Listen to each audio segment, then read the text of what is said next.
Ivor, Zvi Kalisher, and of course, Bible teaching. To learn more, visit foiradio.org.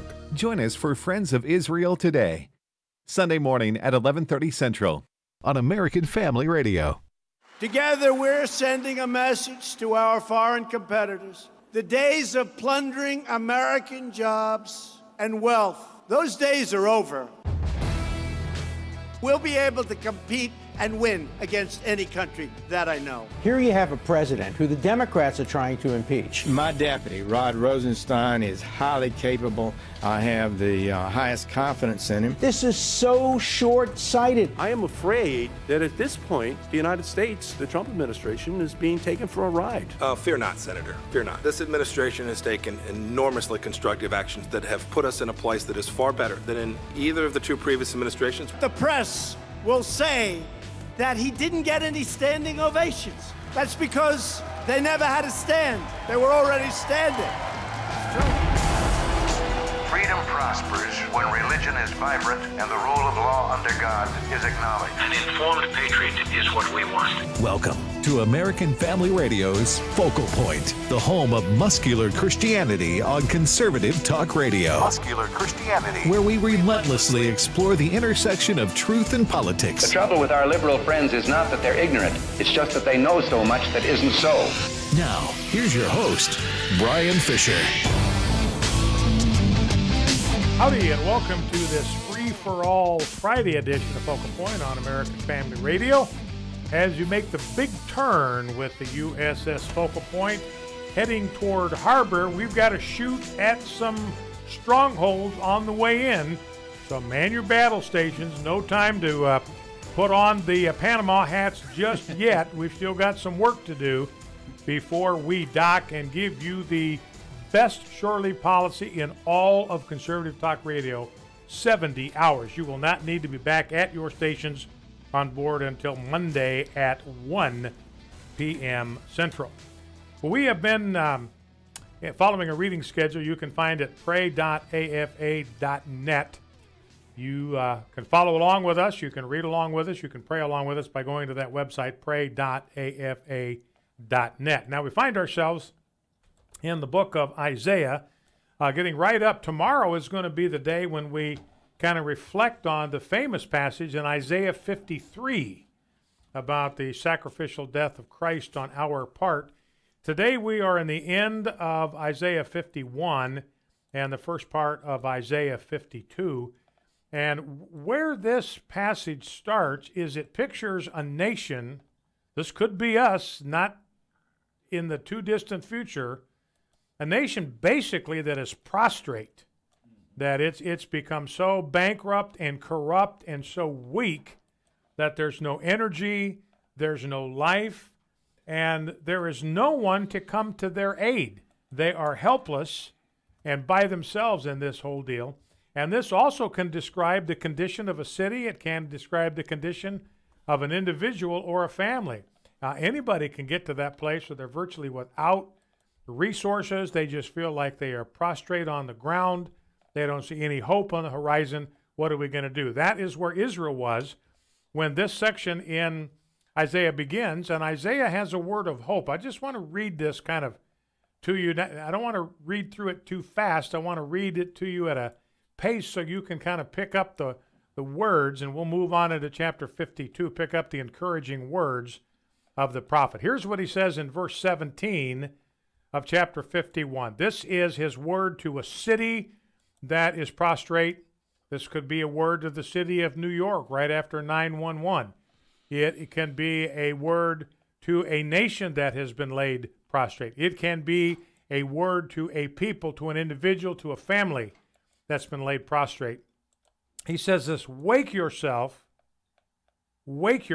stand up, O Jerusalem, you who have drunk from the hand of the Lord the cup of his wrath, who have drunk to the dregs the bowl, the cup of staggering. And so this is this kind of discipline where somebody is flat on their back. This is an expression of the discipline of the Lord. For those times when we have done things that have precipitated the crisis that we find ourselves in, we know it is our own fault. and God will allow us to drink the cup of his wrath down to the dregs, every last drop, so we experience the full measure of his wrath, the full measure of his discipline. But he only does this, he only disciplines us in order to deliver us. He always has that purpose in mind. And so here's the next step.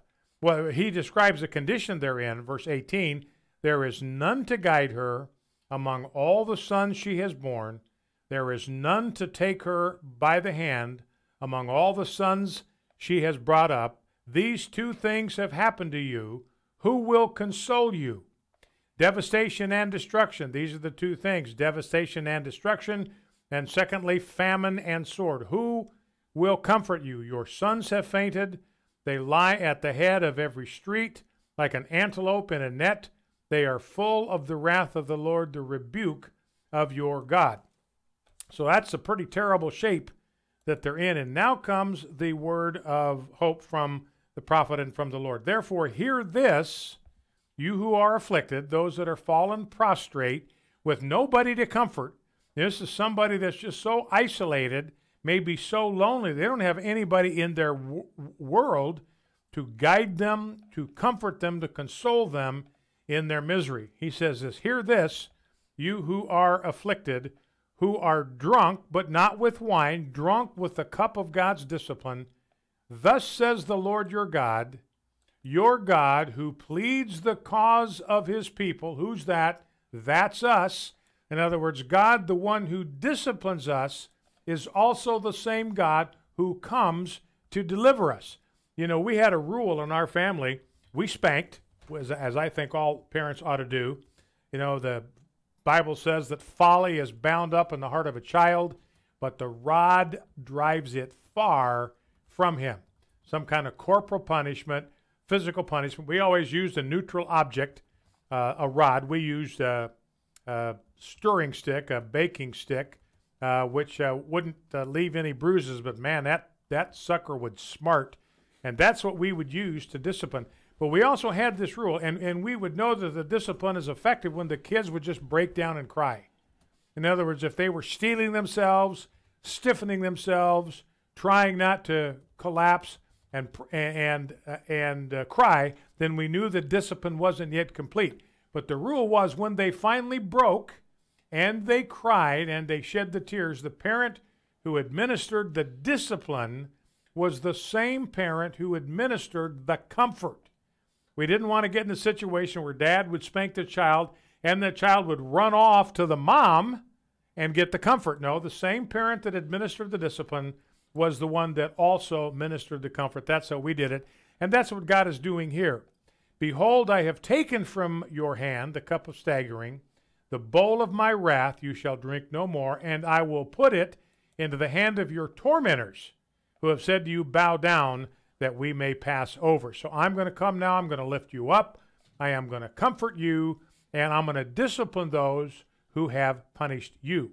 He says in chapter 52, awake, awake, put on your strength, O Zion, put on your beautiful garments, O Jerusalem, the holy city, for there shall no more come into you the uncircumcised and the unclean.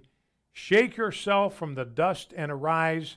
Be seated, O Jerusalem. Loose the bonds from your neck, O captive daughter of Zion. So maybe this is the day for you to rise from the dust and take your place in God's hand and move forward. Well, let's go to prayer as a listening audience. Sovereign Lord, I thank you today that you are a God who defends his people. And I ask you to do that for me, for my family, for this listening audience, everyone within the sound of my voice, for every man, woman, and child in this land, our elected officials, including President Trump. And I ask you to go before us and to be the rear guard after us. I pray that we will be alert spiritually and clothe ourselves with your strength. May we put on your righteousness as a garment of splendor. Keep us from defiling ourselves by any spiritually unclean thing, so that we may be pure in body, soul, and spirit. May we rise up and sit enthroned with you, Lord Jesus, in the heavenly places. With your help, may we free ourselves from any chains of the enemy.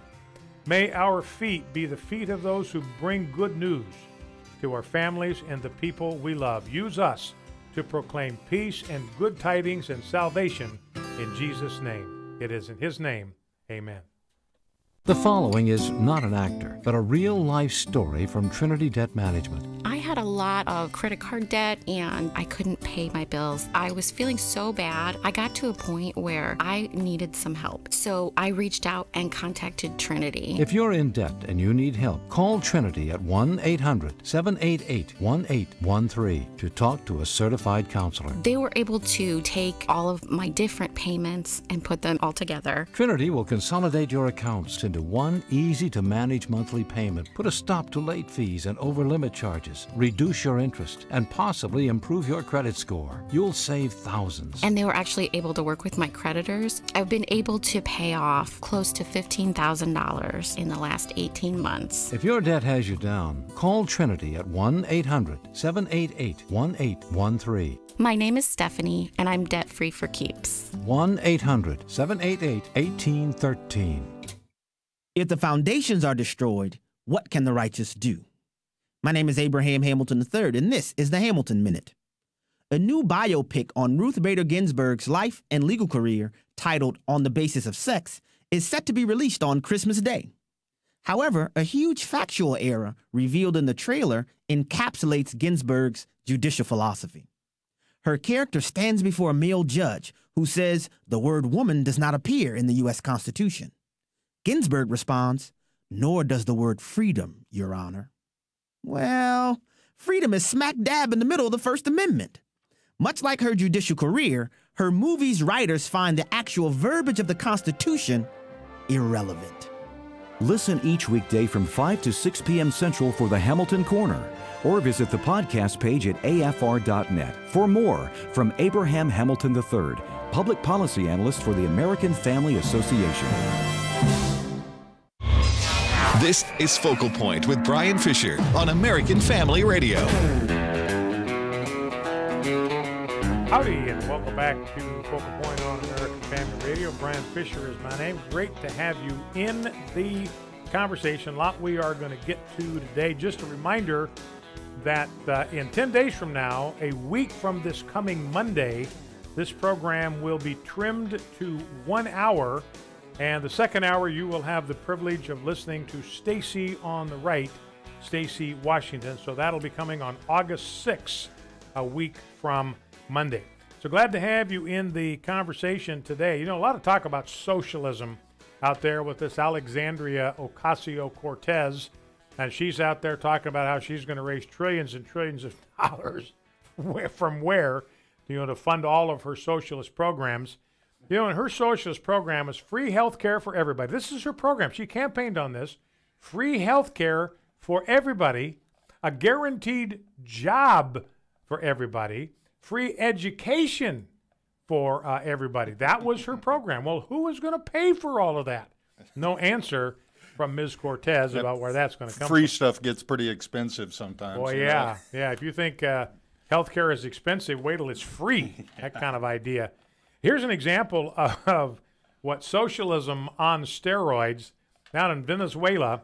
Venezuela's inflation rate, ready for this, is going to hit 1,000,000% by the end of this year. 1,000,000% is going to be their inflation rate by the end of this year, which kind of reminds you of Weimar Germany. Remember, right after World War I, and that was back at a time when you had to load up a wheelbarrow full of whatever their currency was. I don't know, what was it? Is it Deutschmarks back Deutschmarks? Yeah, I don't know. Anyway, you had to load up your wheelbarrow full of cash to go down to the store and buy a loaf of bread. And that's the direction that Venezuela is headed into. And this is a shame because they've got one of the largest oil deposits in the world.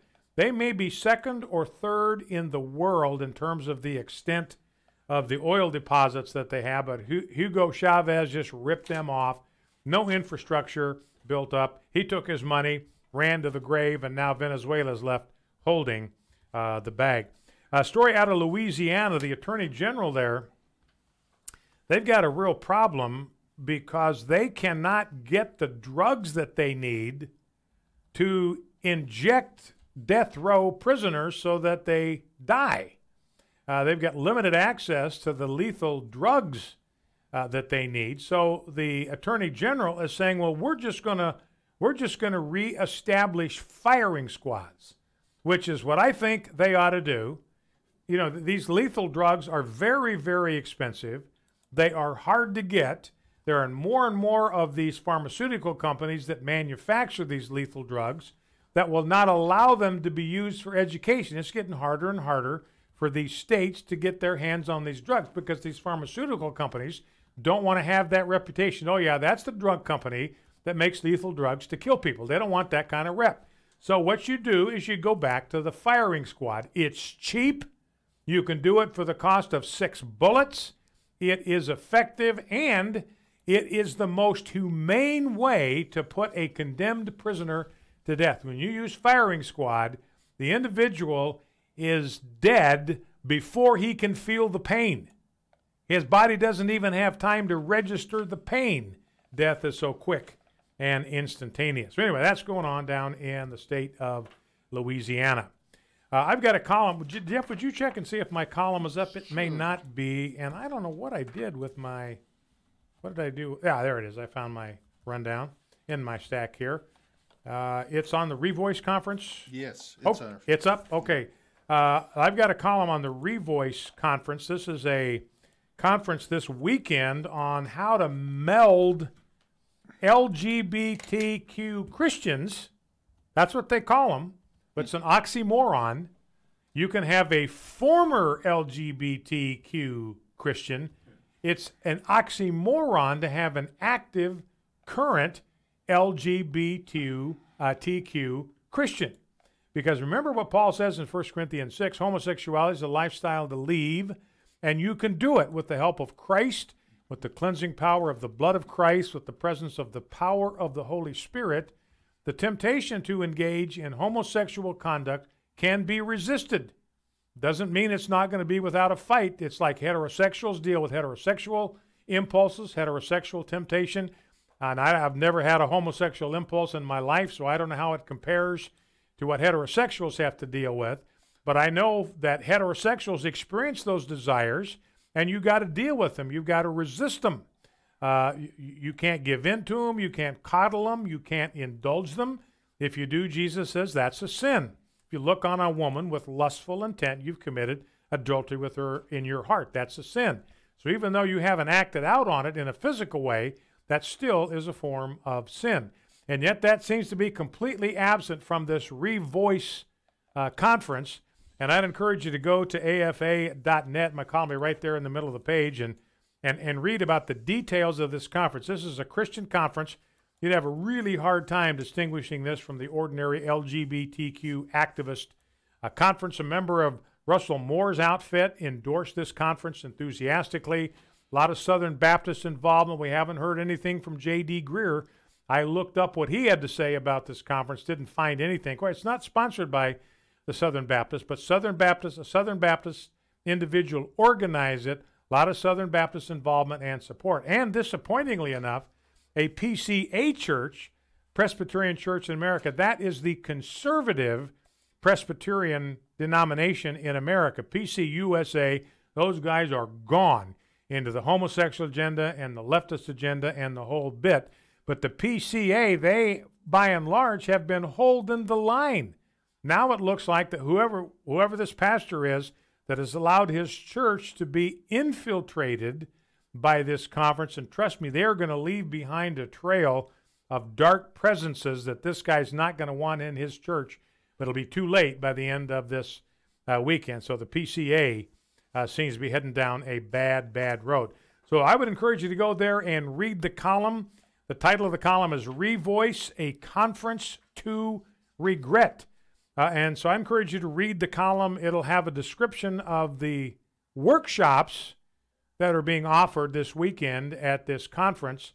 You know, one of the things that, before I looked at the workshops, I said, you know what I'm looking for? This is a conference that is featuring nothing but people who fancy themselves to be LGBTQ Christians. Now, there's no such thing.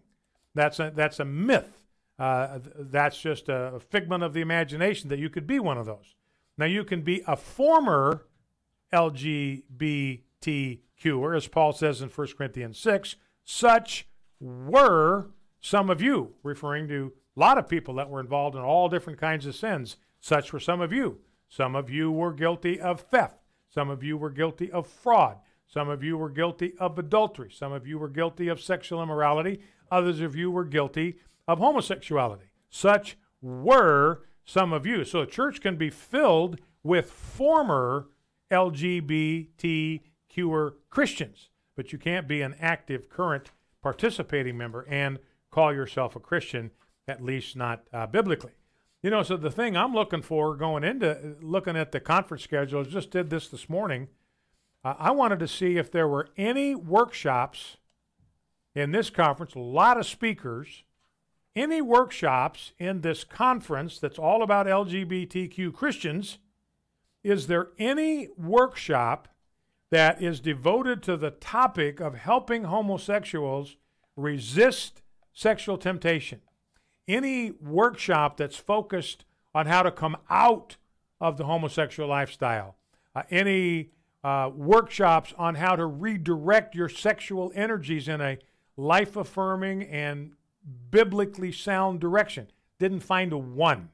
And in fact, all of the conferences, all of the workshops are all about how churches are supposed to accommodate the LGBTQ community and accept that these people are Christians, make room for them in your fellowship, make a place of service and ministry for them. You know, the pastor that hosts this thing, he was asked, well, what if you had somebody, and he had no answer to this question, fumbled all over the place. What if you had somebody that came to your church and said, well, my sexual orientation is pedophilia. I am sexually attracted to children, and I want a place of ministry in your church. What would this guy do? He has no answer for that question. You know, an unrepentant guy who's not repentant of his attraction for children, would you give him a place of ministry in your church? Well, this is a different form of sexual deviancy, homosexuality, but it's sexual deviancy nonetheless. Right, that's up at afa.net. Get it and read it.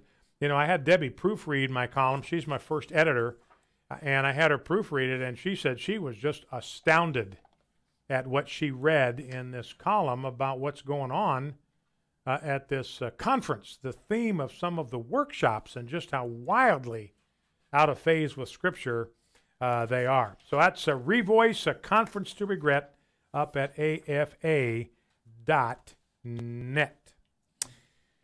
Now, I had a conversation with a good friend of mine, a guy who's a pastor in Florida. Well, I haven't met him, but we've corresponded quite a bit, talked on the phone a number of times.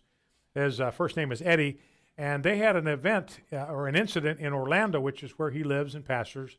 Just reported in the news this morning about another guy going into a Planet Fitness and going into the locker room, the dressing room where women dress, and undressing and all that kind of stuff.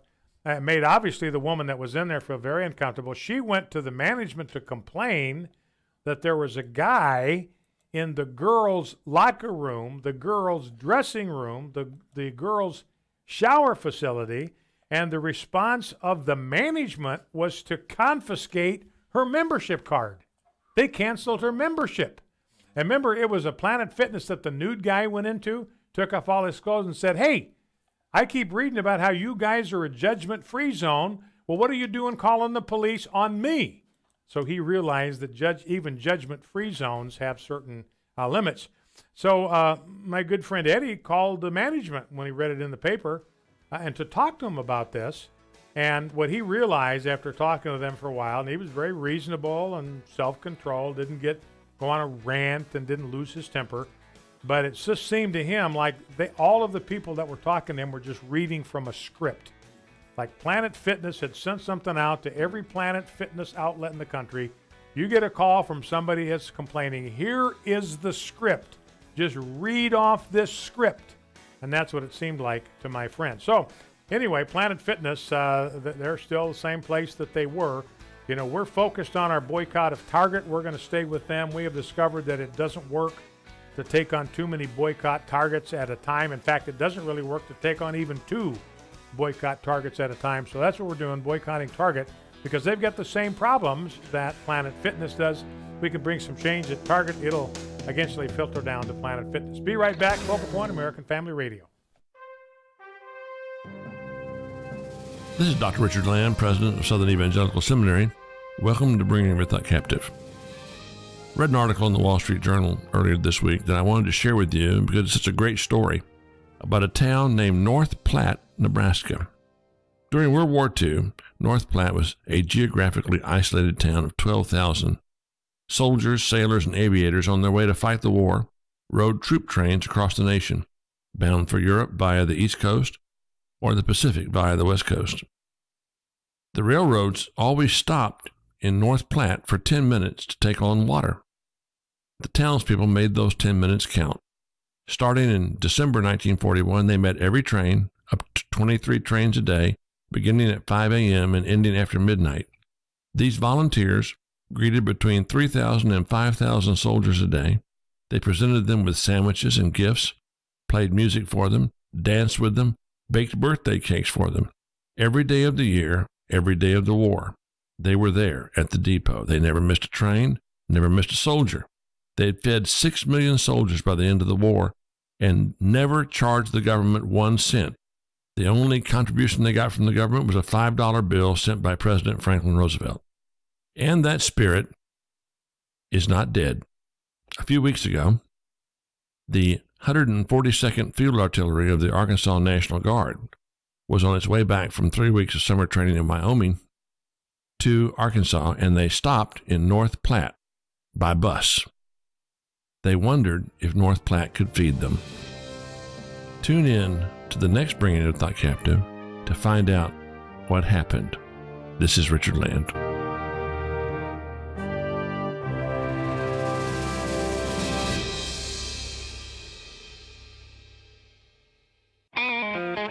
This is Focal Point with Brian Fisher on American Family Radio. Listen to the audio podcast or download today's program at afr.net. You can also read Brian Fisher's columns at afa.net. afa.net. Howdy, and welcome back to Focal Point, American Family Radio. Brian Fisher is my name. Congenial, convivial, and amiable as always. Program Focal Point, the home of muscular Christianity on conservative talk radio, and the network is the American Family Radio Network. You know, Jeff and I and Rob were talking on the break about this Revoice conference, which I call a conference to regret, because there just isn't anything redeeming about this conference. And, you know, we were comparing this because we're guys, we're heterosexual males, and so we know the attraction, sexual impulses. We know all about dealing with those impulses and those temptations. Every man's battle, as the book says. Anyway, you know, we were thinking about what a similar conference would be like if it was the purpose of it was to minister to, let's say, to heterosexual males who had struggled with adultery or pornography, let's say, some kind of sexual dysfunction or misfunction.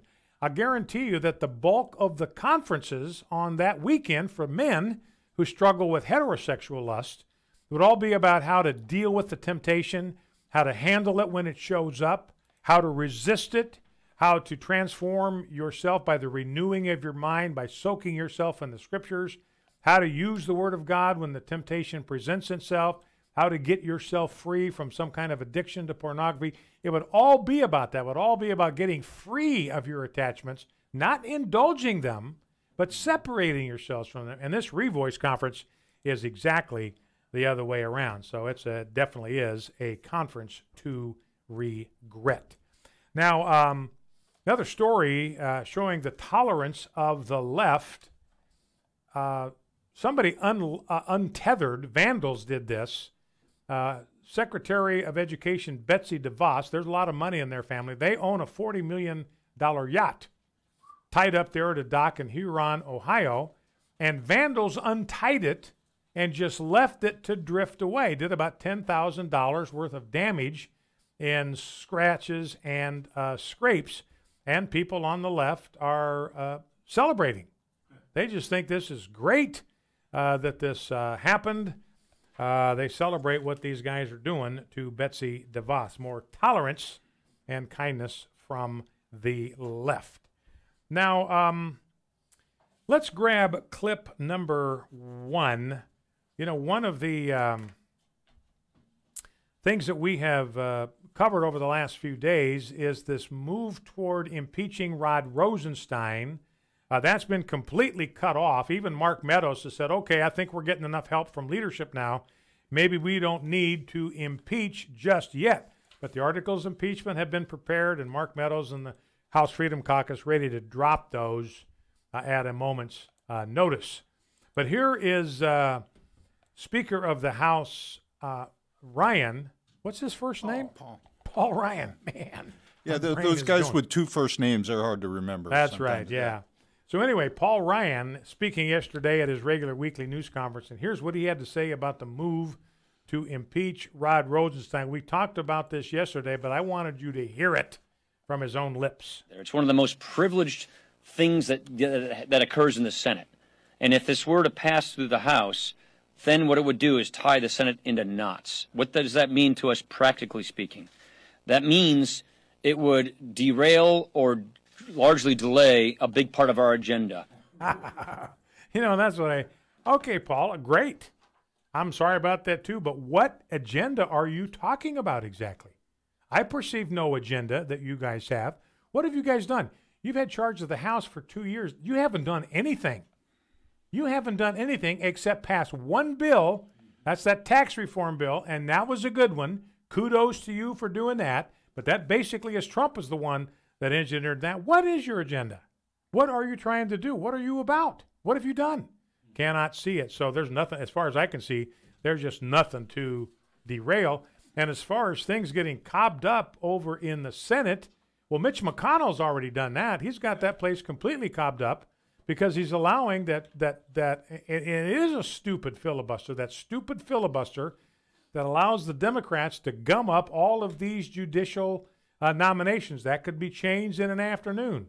Mitch McConnell could convene the Senate. They could change the rules today. Everybody go home for the weekend and come back on Monday with the number of hours limited for debate on these judges. This is what the Democrats are doing. The Senate rules provide that each nominee gets 30 hours of debate if that's what either side feels like they need. Well, they don't need 30 hours of debate, and that's not why the Democrats are invoking the 30 hours of debate. They have already made up their mind about these guys. They're just trying to slow the thing down. They invoke the 30 hours of debate, then everybody's got to sit around and wait for those 30 hours to expire. Then you go to the next nominee. So obviously it just gums that thing up. It's like running through molasses. So anyway, that is Paul Ryan's story, and he's sticking with it. If we pursued impeachment, it would tie up the Senate in knots as if they're not already tied up in knots, and it would derail our agenda as if we had one. So that's the latest from Capitol Hill. Now, you know, we've talked about this, about the impeachment of Rod Rosenstein. I support it, frankly. Strictly speaking, it shouldn't even be necessary. Donald Trump should have fired this guy a long time ago, or should have directed him to recuse himself. That's what Trump could do. If he didn't want to fire him, then direct Rod Rosenstein to recuse himself. Too many conflicts of interest. He's going to be a witness in this case. Bob Mueller's his good buddy. They're BFFs. What's he doing? Managing, directing his steps to some kind of investigation when they're tight. And James Comey and Bob Mueller, they're best buddies. Made an emergency drive down to see President Bush in the hospital to shortstop something that John Ashcroft was doing. And they went down there, or maybe it was Ashcroft was in the hospital, whatever. But the two of them went down there together, so they're tight. So here's Rod Rosenstein, you know, appointing Bob Mueller to this task when he's the best buddy of somebody that he's got to investigate. I mean, this is something that's just inexcusable on so many levels. But anyway, Alan Dershowitz weighs in on this, and he's actually wrong about this. I haven't disagreed with Alan Dershowitz very often, but on this one, I disagree with him. Listen and see if you can pick out what I got a problem with. It is the most short-sighted, and I have to say stupid thing I've heard in a long time. Here you have a president who the Democrats are trying to impeach. If they gain the House of Representatives, they will almost certainly do so. And the big issue will be, can you impeach a president or anyone else when you don't charge him with specific crimes just because you disagree with what he's done? And now you have the Republicans making the case for the Democrats who want to impeach the president by offering bills of impeachment against Rod Rosenstein that don't charge crimes. I'm going to have to write a new book called The Case Against Impeaching Rod Rosenstein, because the same arguments apply. This is so short-sighted.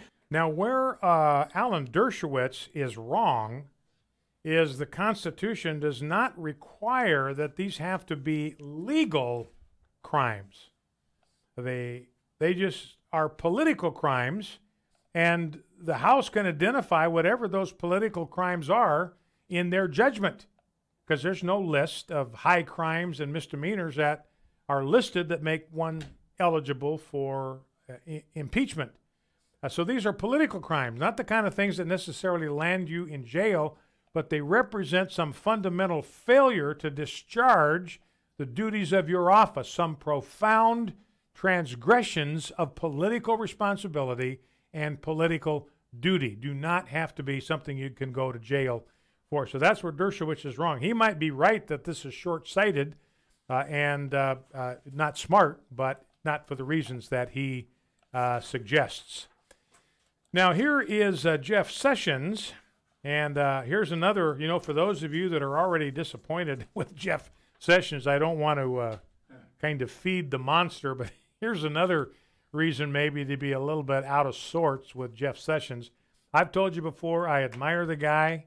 I get hammered by callers, by listeners, because I express my open admiration for Jeff Sessions. They get real impatient with me for admiring him. But he's a man of faith. I think he's a man of character. He's a man of integrity. I think he's a Southern gentleman. I think that's been his problem. Trump was looking for an alley fighter in this position. That is not Jeff Sessions' style, never going to be his style. So he's moving very slowly, very deliberately, not even going after stuff that seems obvious to us that he ought to go after, like firing Rod Rosenstein, for instance, or curtailing him in some way. But here is Jeff Sessions. Now, we heard about what Alan Dershowitz thinks about this impeachment deal. Here's what Jeff Sessions thinks about this impeachment deal and thinks about Rod Rosenstein. My deputy, Rod Rosenstein, is highly capable. I have the highest confidence in him. You probably know not only did he go to the Wharton School of Business, but graduated from Harvard right here in this area. All right, so I differ with Jeff Sessions on that profoundly. Jeff Sessions has the highest confidence in Rod Rosenstein. I have like a zero confidence in Rod Rosenstein. And all these guys in the FBI and the DOJ, I mean, you go all the way down the line. You go back to Bob Mueller. I was prepared to think highly of Bob Mueller. And then I found out what he did in that anthrax deal, where he put the wrong guy in prison, and everybody knew he was the wrong guy because he dealt with bacterias, and anthrax is a virus, or the vice versa. I don't know which it is. But he was a specialist in one of those two things and not the other. But it was the other that was the part of the poison deal. Everybody knew that. Rosenstein threw him in jail anyway, let him rot there for several years. Then they had the deal up in Boston where they had an undercover agent, confidential informant, to rat out the mob. And Mueller put 4 guys in prison that were connected to the mob, and they might have even deserved to be there for some reason. But he knew they were innocent of the crimes for which they were sitting in prison. Mueller knew this, but he left them there anyway because he didn't want to lose his confidential informant. If he told the truth about those guys, got them out of prison, he would have had to divulge details about his confidential informant, Whitey Bulger.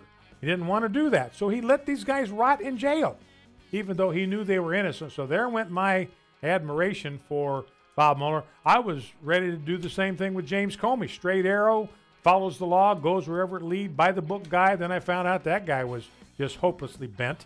And then I thought, well, Rod Rosenstein, he's got to be a good guy.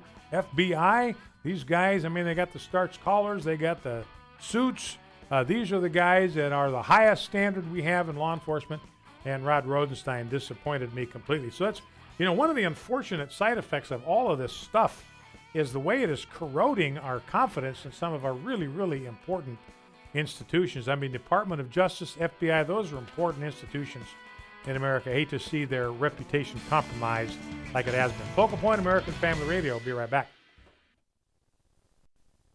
You wish you could stop thinking about it, but you can't. It never quite leaves your thoughts. Even in the joyful moments, it's there. The sadness, shame, and sorrow. You know you can't go on like this, so don't. Phone the International Helpline for Abortion Recovery at 866-482-LIFE. Your call is confidential, and you'll be talking with someone who's already been where you are and found the way out.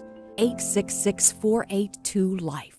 Did you know that as a federal or state employee, you have the opportunity to support the American Family Association through the combined federal campaign? You can designate a deduction each month to the organization of your choice, and AFA number 12037 is one of the few on the list fighting for your family. Help us continue to do so by designating your CFC contribution to 12037 when completing the CFC form in your payroll department. Len Ingram of Redeem Clean felt God call him to support the American Family Association. I'm a laundryman. I'm the son of a laundryman too. I love clean clothes. I love the business. I love everything about it. This project was built exclusively to support AFA and AFR. There's no strings attached.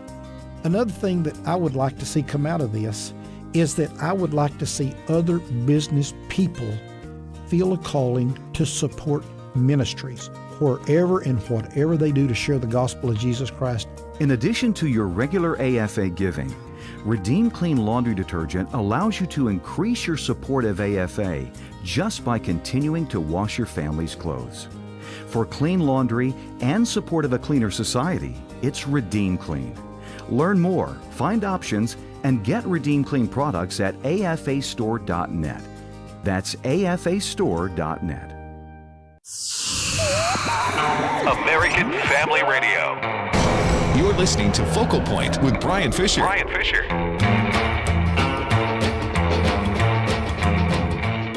Howdy, and welcome back to Focal Point, American Family Radio. Brian Fisher is my name. The program is Focal Point, the home of ethanol-free radio. Nothing but high-octane radio here on Focal Point. Speaking of the economy, I got a couple of Donald Trump clips. We're going to play 4 and 5, Rob, and let's see what comes after that. Yeah, and 6 and 7. And we'll play 4, 5, 6, and 7 in this segment, all dealing with Donald Trump and the economy. I'm looking at oh, by the way, you might have heard this, but GDP is up to 4.1% in quarter 2. That's almost double what it was in quarter 1, which is at 2.2%. And this is the highest number since 2014. And I was surprised to read this. Apparently, there was one quarter under President Obama where GDP rose like 5-point-something%. That's news to me. I had no idea that it actually happened. But this is the best pace in nearly 4 years under Donald Trump. It's the third best growth rate since the Great Recession. That ended in 2008. So things are hopping under President Trump. But you know who's in trouble is not only Facebook. We talked about that yesterday. They lost $100 billion in one day. Their market capitalization plummeted by $119 billion yesterday. That was a 19% nosedive. That's the largest one-day loss in market value by any company in U.S. history. And part of it, they're just in big trouble for all of the censorship they're doing. People are leaving their platform in droves. Millennials long ago abandoned Facebook. Their preferred option now is Instagram, which is owned by Facebook, by the way. But they like Snapchat as well. But Facebook seems to be going the way of all flesh. And then you look at Facebook, they banned Alex Jones of InfoWars for 30 days for, quote, violating community guidelines. So he's on a 30-day timeout. He can't access or post content to any pages where he's the page administrator for, the page admin for. You know, and this is an example of what I'm talking about. And I'm not an Alex Jones fan. I mean, I go on InfoWars maybe once a month because I see a headline that looks appealing to me. So I'm not a big Alex Jones fan, but I have no interest in seeing this guy banned. If people want to read Alex Jones, what's the problem? You know, if they want to check what they find on Alex Jones with other sources to see if there's any validity to it, why stop them? So this is why Facebook is getting it. It's just a completely self-inflicted gunshot wound on Facebook's part. Twitter is now in similar problems. Their shares dropped 19% yesterday, and they have declining rates in monthly active users. For the last quarter, they reported 336 monthly active users, which is down several million from where it has been. So people are abandoning their platform. People are abandoning Facebook's platform. And I think largely it's because of the censorship that they impose. And, you know, they impose censorship on conservatives. Conservatives say, look, I've had it. I've got no interest in being a part of all of that. Whoops. I don't know if I just dropped a story. That's all right. I remember the story, Jeff. I don't know if you saw this story. I've had it in my stack for this week, but Hillary Clinton been photographed, you know, doing these events. I mean, she wants to be president in 2020, but people noticed around her neck was this necklace, and there was this little device at the end of that necklace, and it looked familiar to people. They took close-ups of it, and it's probably the that life alert emergency device that you see on those commercials where the woman has fallen and she can't get up. Yeah. And she uses the life alert thing to get help. It looks like that's what Hillary is wearing around her neck. She's got a regular necklace, and it looks like she's wearing this life alert thing. So I think the evidence, again, is that she's not in good health. You know, a story here about comparing the economy of Chile to the economy of Venezuela. And it used to be that Chile was way behind Venezuela. And now they are way ahead, and there's one difference. Chile has gone to a free market economy. They've shifted to free markets. They have a low tariff rate, maybe 10%. They have a lot of no tariff barriers whatsoever for a lot of products. So it invites free trade. It invites entrepreneurship. And Venezuela's gone just the other direction, clamping down, a lot of tariff restrictions.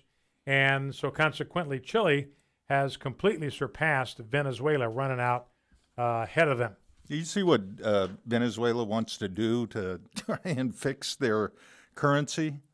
What are you looking at? They want to knock like 5 zeros off of it. They were going to do 3, but they figured that wasn't going to be enough. They knocked 5 zeros off their currency. Yeah, they're just going to knock 5 zeros off their currency and think somehow that's going to fix it. Wow. You know, and like for one example, it takes 4 times longer to open a business in Venezuela than it does in Chile because of all the regulations. That sounds kind of like, you know, America, where, you know, we had a we had a guest this week at AFA doing our devotion for us, and he's a pastor, works in a church where they try to encourage small entrepreneurship, and Rob would have been there, but Jeff, you would have missed this. But he had a woman in his congregation that wanted to get into the hair braiding business. And she got short-stopped because in Mississippi you had to have a license to braid hair. And in order to get that license to braid hair, you had to go to cosmetology school. Yeah. The only problem was in cosmetology school, they don't teach you how to braid hair. That's right. Wow. Yeah. So you had to go to cosmetology schools, like I don't know what it is, $15,000 over 30 months or something like that. to learn how to do stuff that you've got no interest in learning how to do, because that's not the kind of business you want to go into. Meanwhile, they don't teach you the one thing that you're actually going to do, and you already know how to do it. And they, no, you can't start till you get this absolutely useless, worthless cosmetology degree. But ladies and gentlemen, you do not need licenses. I think 25% of American workers have to have a license to do what they do. We had some guys doing some work around our house. We had some kind of minor repairs that needed to be done. So I had a couple of guys that I knew here from AFA and moved on now into business on their own. And they came over, and one of the things we wanted them to do was to look at our roof. And they said, well, we can't do anything on your roof. We can't do anything because you have to have a roofer's license to do anything on your roof. Now, they know how to do it. They could do it. They had the tools, could get the supplies, but they couldn't touch it without serious legal problems if they even tampered with our roof. So these licenses, and the reality, I'm getting off track here, but these licenses are basically a way of eliminating competition. They're going to try to tell you that we need to license people to do these things to make sure you are getting quality workmanship. It's not about that at all. If you get I'm not going to, let me see if I can find somebody to pick on here. People that make picket fences. Okay. I don't know anybody that makes picket fences. So let's pretend nobody in America makes picket fences. So I'm just picking this at random. But you got somebody that makes picket fences, and he's making a decent income from making and selling picket fences.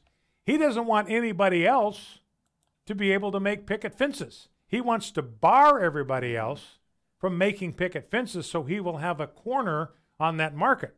Well, he can't go break somebody's knees. He can't get a law passed. So he just says, I got it. I'll go to the legislature and I'll get my representative to pass a law, to engineer a bill that requires you to get a license before you can make your first picket fence. And that'll require X number of hours in carpentry school or construction school or whatever the case happens to be. So that's all these licenses are.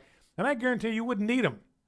You hire a guy to come and put a roof on, and the roof leaks and it's terrible. You're going to sue him in small claims court. You're going to tell all your friends about that company. There isn't anybody in town that's going to use that guy again. Now, you're going to be out. The first guy is going to be out the roof, but that's probably because you didn't do your due diligence in the first place and get some references from somebody who had this guy do a roof. Anyway, I don't know where I got completely off of that on that deal. So I got a couple of Trump clips on the economy. Let's go to clip number 4. Donald Trump talking to steel workers in Illinois the other day. Together, we're sending a message to our foreign competitors. The days of plundering American jobs and wealth, those days are over. Just like I promised, we are finally putting, first time in a long time, many decades, many decades, we're putting America first. It's all about that.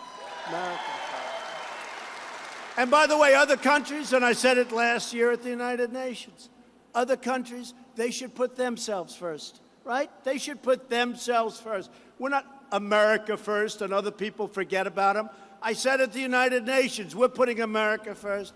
And if you're the leader of another country, you should put your country first. But we'll be able to compete and win against any country, that I know.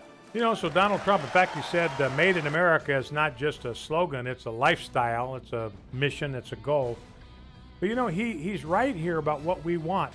I love America. I would die for America if I was called to do it. You would do the same. But that doesn't mean I feel like I don't want anybody else to love their country like I love America. I want everybody to love their country just like I love my country. I want to see their leaders put their nation's interests and the interests of their people first. That's what we want for everybody. We're not jealous about that. I love America. I'm proud of it. I'm not going to hesitate for that. But I want the people of Spain to love Spain like I love America. We'll be right back after the news. Stay with us.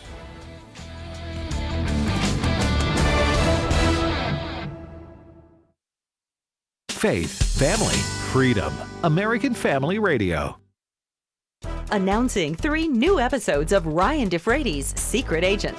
These animated half-hour episodes will entertain children. That's right! Ryan DeFrades is a secret agent with a whole lot to learn, and he insists on working alone until he's paired with a very unlikely partner. Mommy! From American Family Studios, episodes 4, 5, and 6 are available now at afastore.net. Faith, family, freedom. American Family Radio, a ministry of the American Family Association.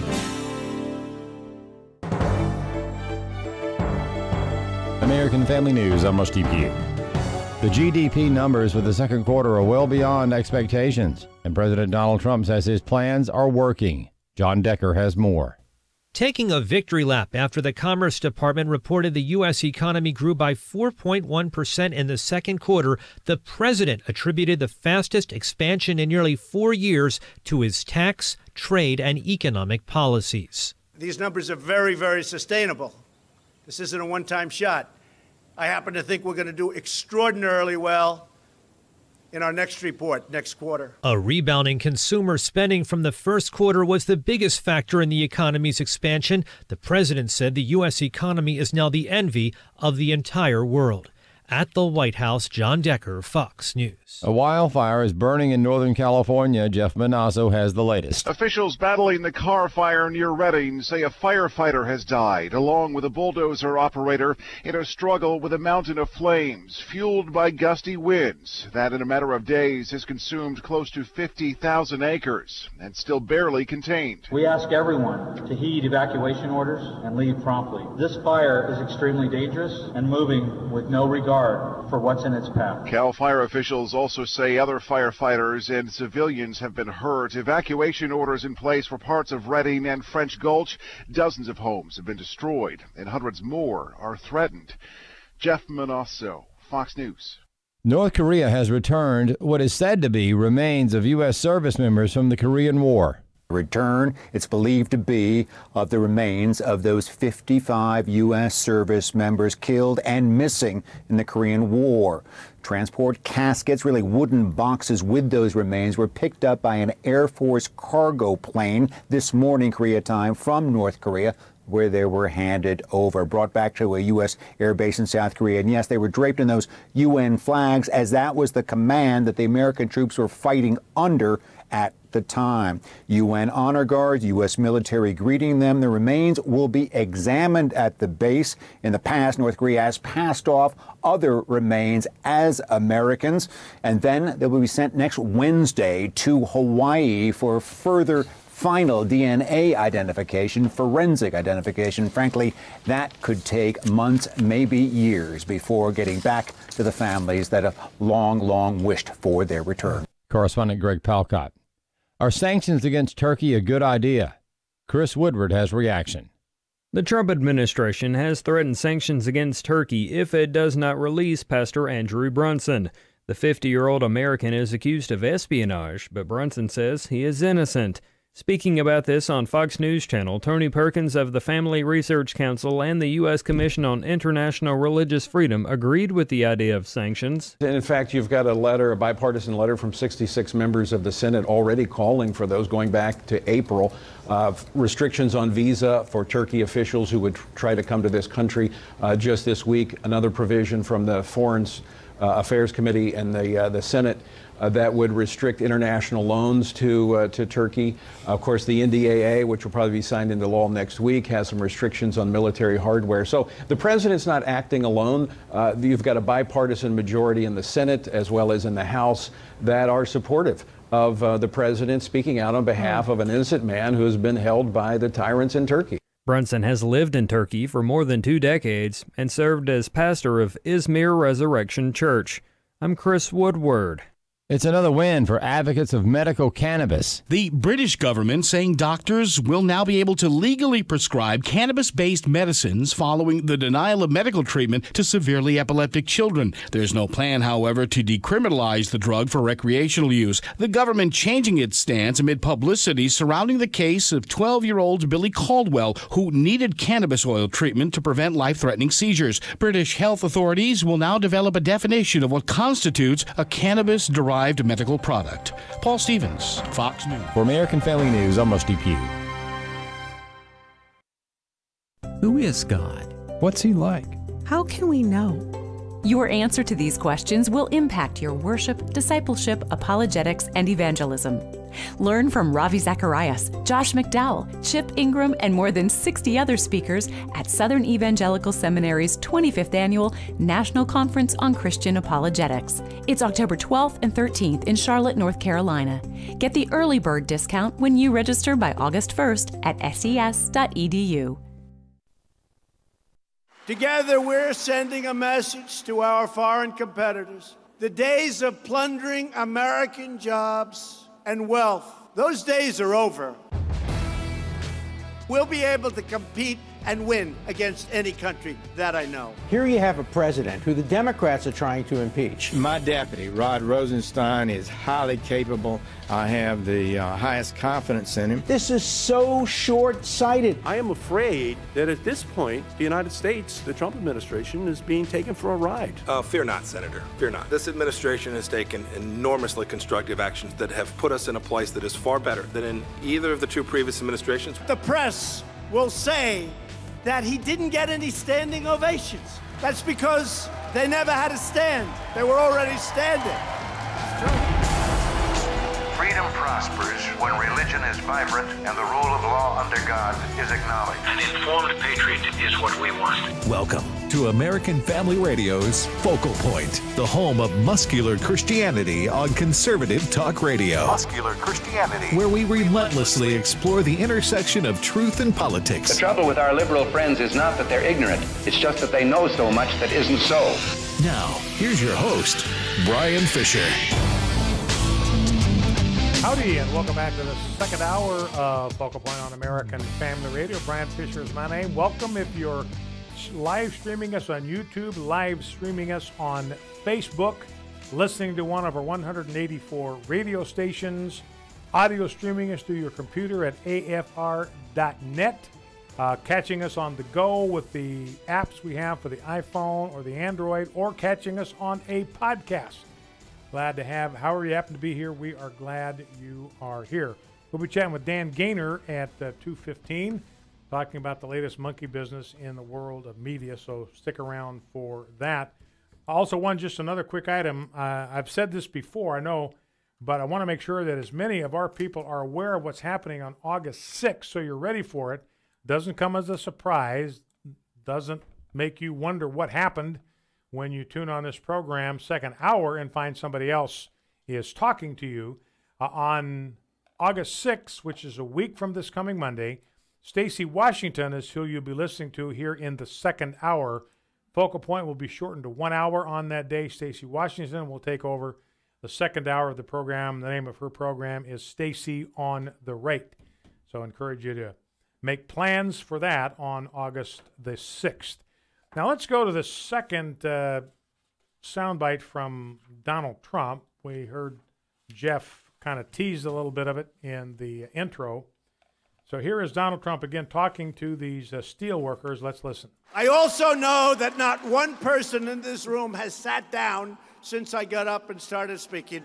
And I know that the press will say that he didn't get any standing ovations. That's because they never had to stand. They were already standing. It's true. It's true. They were already standing, so they'll say, this was not a well-received speech. He didn't get any standing ovations. No, they stood. What do you do when they stood from the beginning to the end of the speech? So that's Donald Trump. They're going to say I didn't get any standing ovation. Well, the whole thing was a standing ovation from beginning to end. Nobody sat down. They were on their feet for the whole speech, loving themselves some Donald Trump. You know, I got a story in here. I want to find that thing. Now, let me get through these sound bites first. Otherwise, I'll get way behind on them. This is Wilbur Ross. This is clip number 6. This is the director, the Secretary of Commerce. Another agency for which there is no constitutional authority. People think there is, but there isn't. commerce, when the founders used it, crafting the Constitution, had to do purely and simply with tariffs. That's it. All it was about was tariffs. Wasn't about anything else. But anyway, Wilbur Ross is President Trump's Commerce Secretary, and he's talking here about the trade summit that President Obama was involved in with the EU. Remember, we played the soundbite from the chairman of the EU. His last name is Juncker, Sebastian Juncker, thanking Donald Trump, talking about the great deal that they developed, talking about how we're going to open our markets to soybeans, which was a major sticking point for American farmers, and thanking Donald Trump for the decision that they were able to reach, the agreement they were able to reach. So here's Wilbur Ross talking to Brett Baer about the summit and what's come out of it. There were no preconditions to the negotiations, no requirement that we drop any of the 232 tariffs just to get talks going. As you know, that had been an original EU request. They came very prepared to do business. We came prepared to do business. And I think this really breaks the ground because it has now set the parameters. Everything is on the table. Yeah, I'm talking zero tariffs, possibly. Right. President made clear at the G7, although, as you remember, nobody paid any attention, that his end game is zero tariffs, zero non-tariff trade barriers, zero subsidies, and zero barriers to our market access. So 4 big zeros. So that's what Donald Trump is interested in, 4 big zeros when it comes to tariffs. Now, Pat Buchanan is a really smart dude. I really admire Pat Buchanan. I think he's one of the sharpest attacks in the box. And he's talking here, and I think what he says about tariffs here in clip number 7 is exactly right. I do not think Donald Trump understands this. I don't think the people around him necessarily understand this. Maybe they do. I know that some of the economists he's got, like Larry Kudlow and some of the others, they know exactly what tariffs are all about and how damaging they are to an economy if they are too high. You know, if tariffs are reasonably low, they're not a barrier to trade, but what happens is you kind of insist that foreign companies pay for the cost of your government. That's how we funded our government until 1916, until we got the income tax, which is the worst amendment that we ever passed to our Constitution. It's the law of the land, supreme law of the land, so we all abide by it. It's a terrible, terrible amendment. And what we used to fund our government up until 1916 was tariffs from trade. And it was about 3% of GDP. You know, our government now consumes 19 to 20% of our GDP. Back then, it was just 3%. Now, here's Pat Buchanan talking about the reality of tariffs, clip 7. Tariffs are taxes, but they're taxes on imports. They're taxes on foreign-made goods. They're not on American-made goods. They're optional taxes. You don't pay them if you buy an American-made product. And secondly, tariffs are really what built the United States of America in the 19th century from a country of about 3 million purely agricultural to the greatest industrial power the world had ever seen by the beginning of the 20th century. So Pat Buchanan wants to make sure that we understand that tariffs are taxes on the American people. They are taxes on imports because tariffs are only slapped on products that we are bringing in from other countries. And what these tariffs do is they raise the cost of these imports because these companies that manufacture them overseas, they're not just going to give away that tariff. They're going to recoup it with higher prices. So if we slap a 4% tax on Domino's, then they're going to raise the price of a box of Domino's by 4%, and then they'll collect that tax. They'll wind up turning around paying to the American government, but we're the ones that pay that tax. It is a tax on foreign-made goods. And so you want the tariffs to be low enough to encourage people to want to come into your market so that you get the benefit of their dollars and their product in your market, and you can even fund your government with it. But if the tariffs are too high, then you provide this ceiling. You raise the ceiling for American producers who now can raise the prices on their product above what they need to do it in order to recoup their cost. they can raise them up to that level because the government has artificially lifted the roof by imposing these exorbitant tariffs on foreign products. And so anyway, I think probably the best approach is not to do away with tariffs altogether, because there's some form of protecting our economy that's involved in that, and it still gives the advantage to American producers. If they can produce the same product for 4% less, they're going to make bank. They're going to have a monopoly on that part of the market. Focal Point American Family Radio. Be back with Dan Gainor. Stay with us. Here's Twyla Brace, president of CCHF, with today's Health Freedom Minute. The Star Tribune editorial board wants state legislators to repeal parent rights and impose coercive vaccination. In an editorial that says the state should crack down on doctors who let parents refuse vaccinations, the board supports the sanctioning and re-education requirements imposed on a California physician who exempted a 2-year-old from the measles vaccine. His care was ruled grossly negligent. Thus, the board calls Minnesota's conscientious objection option for vaccination a dangerous loophole. But the editors never mention the vaccinated who get measles or the federal vaccination injury program, which has paid families nearly $4 billion for death and damaged lives. Learn more about protecting your healthcare choices. Sign up for the CCHF Weekly E-News Update at cchfreedom.org. That's cchfreedom.org. Hello, everyone. I'm Tim Wildman, president of American Family Association and American Family Radio. I'm reading through the Old Testament now, and I'm coming to places that are named that I see on our Israel tour every March. It's really fascinating to think that Jericho existed way back in the Old Testament thousands of years ago, and I can visit there today. The same can be said for Jerusalem. The Bible literally comes to life when you visit Israel, the Holy Land. Now, we're going in March. My wife Allison and I, we lead these tours every March. So if you would like to go with us, you need to go to the website and check it out. It's twholyland.com, twholyland.com. If you want a brochure sent to your mailbox, just call us at 800-FAMILIES, option 5. That's 800-FAMILIES, option 5, and we'll send you a brochure.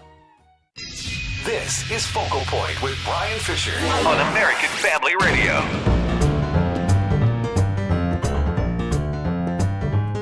Howdy, and welcome back to Focal Point on American Family Radio. Brian Fisher is my name, congenial, convivial, and amiable.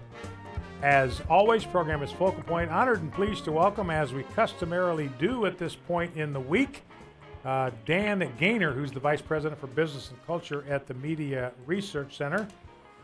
Dan, welcome back to Focal Point with Brian Fisher. And Dan, just to get us into our conversation, we were talking on the break, the news break at the top of the hour, about Donald Trump's star on the Hollywood Walk of Fame. Talk to us about what's happened with that, what the media, what celebrities have done about that this last week.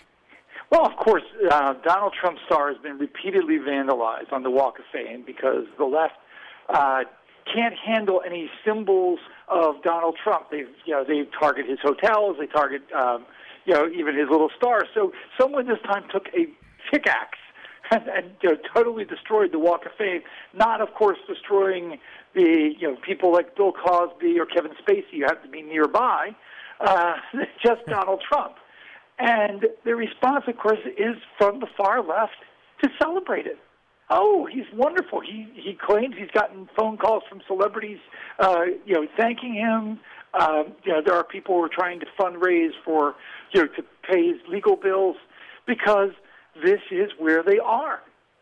It's astonishing that the left is full on Antifa. You want to commit acts of violence? You want to commit acts of vandalism? That's okay with us. We support that. And I'm looking at this story here, Dan, maybe you've seen this, about this youth pastor and a friend that went to the Hollywood Walk of Fame, to the place where Trump's star was. He was wearing a MAGA hat, and the other guy was wearing a Trump T-shirt. They just wanted to see what the reaction would be if a pro-Trump supporter showed up at the place where Trump's star had been. I mean, I've seen pictures of what they did to that star, and I mean they just obliterated that thing. And these demonstrators, you wouldn't call them demonstrators. They were just pro-Trump supporters, just wearing hats, and they were filming it. And they got jumped by these protesters. They got hit. They got punched. They went home, came back with a knife. They stole their $3,000 camera. So it just is something, Dan, deeply disturbing about the kind of dark energy that's circulating there on the political left. Well, yeah, you had Moby, who does sort of electronic music. He referred to it as, petty vandalism is petty. But if we're being honest, it's also deeply satisfying. Chelsea Handler, who is a certifiable nut, quick question, is the man who vandalized Trump's star on the Hollywood Walk of Fame single. Minnie Driver, tweeted about it, and Mia Farrow. I mean, it just goes on and on. And why? Speaking as part of the movie-going, television-watching public, why do we give any money to anything that any of these idiots are involved in? They so clearly hate us to the point where they celebrate vandalism. At this point, why would you support any of these outlets? And I mean, that's what it comes down to. Vote with your wallet, not just your ballot box. Well, and we've talked about this, and I don't know if you have a comment on this, Dan, but we looked at the way the left protests and how increasingly violent they become, increasingly vituperative, increasingly belligerent, increasingly hostile, running Sarah Sanders and her family out of a restaurant and so forth and so on. And, it seems like it's a pretty short step from where the left already is right now to open, outright, active violence. It seems like that's the direction we're headed. Their frustration with their inability to take out Donald Trump is building to the point where I'm concerned about what it might mean for our society. Well, we should be concerned. I mean, their political impotence is leading them to be more and more aggressive, more and more dangerous. And yes, there are some idiots on the right willing to respond to it as well. Some of these people who go to the protests on either side don't just want to protest or make their point. They want to fight. And it's just outright thuggery. I think anybody wants to go beat up somebody just at a political protest, there's something wrong with you. If you want to go, if you protect yourself because you think you're going to get beaten up, as seems to happen a lot, that's a different thing. But you look at these protests. I've been watching them since it seemed like the break point for the left was Occupy Wall Street, where the protests got much more in your face, much more aggressive, much more confrontation with police, property, other citizens, anybody who dares disagree with them. You watch these things. You'll hear the things they say to police at these ICE protests. They're racist and bigoted to the ICE and to the police officers in ways that you and I could never say on radio. They say things to Hispanic officers about being race traitors, black officers they call them racist names. And you notice how the major media don't report on this, because to do so is to undercut their own shock troops. And that's something that you guys there do a great job of at MRC, Media Research Centers, and newsbusters.org. You guys do a great job of monitoring the talking snake media, as I call it, the mainstream media, and just how they do censorship by omission. In other words, they just don't cover a story. They don't talk about it. And so all of the Americans that depend on the networks for their news, to them, that's a story that didn't even happen. So you bring it up because it's a story that may reflect badly on the political left. They think you're making it up. Well, remember the whole hands up, don't shoot claim. Oh, that happened during the Michael Brown shooting. Well, actually, even the Obama Justice Department admitted it was never said. Never happened. But that didn't stop the left from naming a whole protest group on it. You still will hear at liberal protests people shout out, hands up, don't shoot. Well, it's completely made up, but we don't care, And the parade of crazy left-wing protest groups since Occupy, from hands up, don't shoot, to Black Lives Matter, to on through, they've all been very militant. There's no major media coverage of the number of injuries that occur at these things, the tracking of arrests. There were 7,700 different arrests during Occupy Wall Street. And nobody wants to make a big deal about that. 130 Baltimore police injured during the Freddie Gray riots. More police injured in one event than any time since 9/11. And again, only CBS mentioned it, and they only mentioned it once. Another story I want to touch base with you about, Dan. It's a story from Newsbusters, actually. Here's the headline, and I want you to explain this to our listeners. Hillary to guest star on a show about Hillary. What's up with that? Well, this is a show, Madam Secretary. And Madam Secretary was created as a vehicle to promote Hillary Clinton. They watched Hillary Clinton during her testimony when she was testifying to become, basically being interviewed by the Senate to become the Secretary of State. And they went and said, well, let's create a Secretary of State show based on Hillary Clinton, loosely, because Taya Leone doesn't quite look like Hillary Clinton. And, it's Hollywood. None of us ever look like the people we're played by, I'm sure. But then they proceeded to create this sort of fictional biography of Hillary Clinton by TV. So now they're bringing in all the previous, secretaries of state that they can get. Hillary Clinton, of course, and Colin Powell and Madeleine Albright. They're doing, having a triple cameo to add credibility to their show, which, since this show again was created as a vehicle about Hillary Clinton, it makes you wonder if the rumors about Hillary running for president in 2020 aren't a little true. Yeah, you wonder if maybe this is part of the rolling out her campaign effort. And the point that Matt Philbin makes on your website here about this show is that the character that Taya Leone plays she's super smart, she's excessively competent and able, she's empathetic, and she oozes with girl power.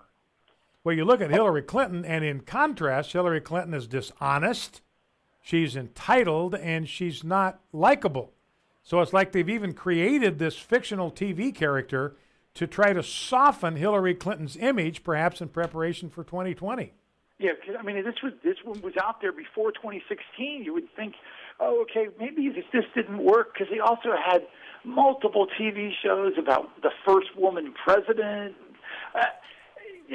They're trying to create a fictional narrative because Hollywood understands something that Americans, generally sort of just put in the back of our mind, and that they can create a fictional narrative that registers.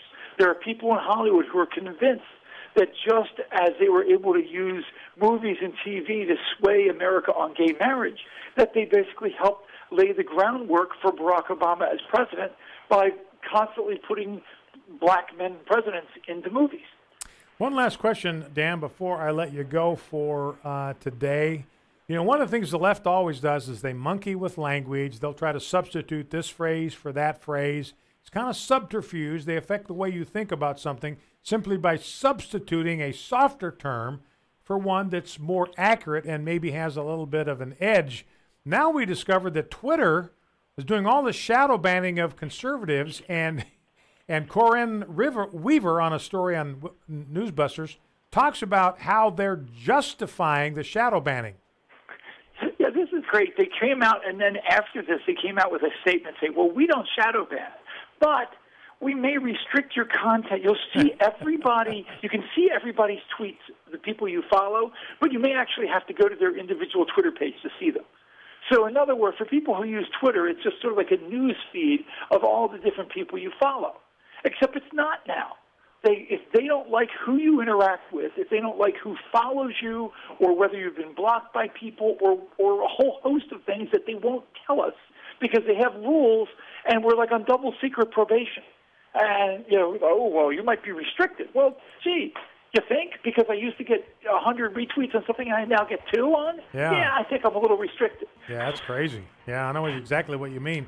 And I wonder, Dan, and I'll have to let you go with this, but I wonder if this has something to do with the fact that Twitter's shares plunged by about 19% yesterday. 2 days ago, Facebook's dropped by 19%. People are leaving those platforms in droves, and I think probably that's got something to do with it. Well, our guest has been Dan Gainor, Vice President for Business and Culture at the Media Research Center. Dan, as always, a pleasure to chat with you. Always informative. Thanks for taking time out of your Friday afternoon to chat with us. I hope you have a terrific weekend and hope that God will richly bless you. Thanks for coming on, my friend. Thank you, and bless you as well. Dan Gainor, Media Research Center, frequent guest here. We'll be right back with more content and your phone calls. It's Free for All Friday. We'll take your calls at 888-589-8840. What if I told you that you could clean your family's laundry and help reach the next generation at the same time? That opportunity is here through a company called Redeem Clean. Every time you use Redeem Clean products, you help support the ministry of the American Family Association. In addition to your regular AFA giving, Redeem Clean Laundry Detergent allows you to increase your support of AFA just by continuing to wash your family's clothes. Redeem Clean products work as well as or better than other products on the market. They're environmentally safe, biodegradable, and they're made in the USA. And they were developed exclusively for the support of the American Family Association. For clean laundry and support of a cleaner society, it's Redeem Clean.